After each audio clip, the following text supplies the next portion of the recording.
No niin, eli tehdään video tuosta OpenGym-ohjelmoinnin leuavetoprogressioista. Mitä tarvitset, niin tarvitset kepin, erivärisiä kumppaneita,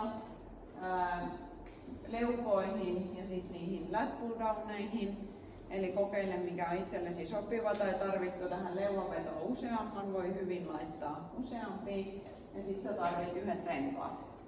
Ja sitten lähdetään käymään itse treeniä läpi. Eli treeni alkaa bändekullapeista, sitten siirrytään rengassoutuihin, ring rows ja sitten on noin lat pull downit niskan taakse. Kaikissa teemana se, että yritätte liikuttaa niitä hartioita alas, josta lähtee veto. Eli missään vaiheessa se niska ei jää tonne pitkäksi ylös. Eli mennään tosiaan tänne, voit käyttää tätä J-kuppia tai johtaa laatikon.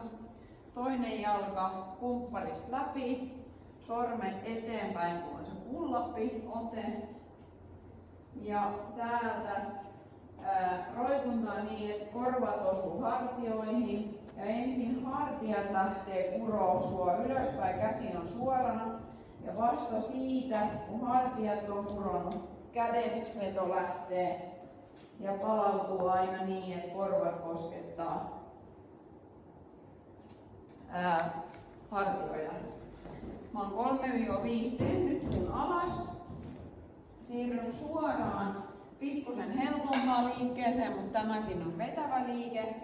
Eli vien itseni tänne räkin alle, jännitän pakarat ylös ja käännän rinnan tonne kohti kattoa. Ja nyt mä lähden soutaan niin, että nyt ne hartiat taas vetäytyy aina lattiaan päin ja nyt se rinta rutistuu tonne renkaiden väliin.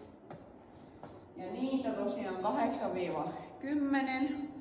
Ja sitten tästä suoraan, nyt mä tarvin tän kepin ja pujotan tämän mun kumpparin läpi näin. Mä oon laittanut tän keltaisen kaksin kerroin. Mä menen tähän polville, istuun maahan pikkasen tänne räkin etupuolelle.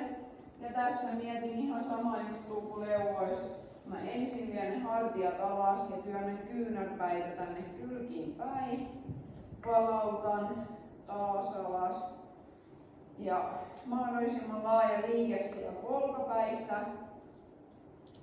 20 toistoa. Ja tosiaan tätä kireyttä sä voit vaihdella, että punainen on selkeästi jo kireempi, mutta tossa on tärkeää, että saa vaan sen hartian kierron hyvin läpi. Sitten vaan ensimmäistä leukan kohden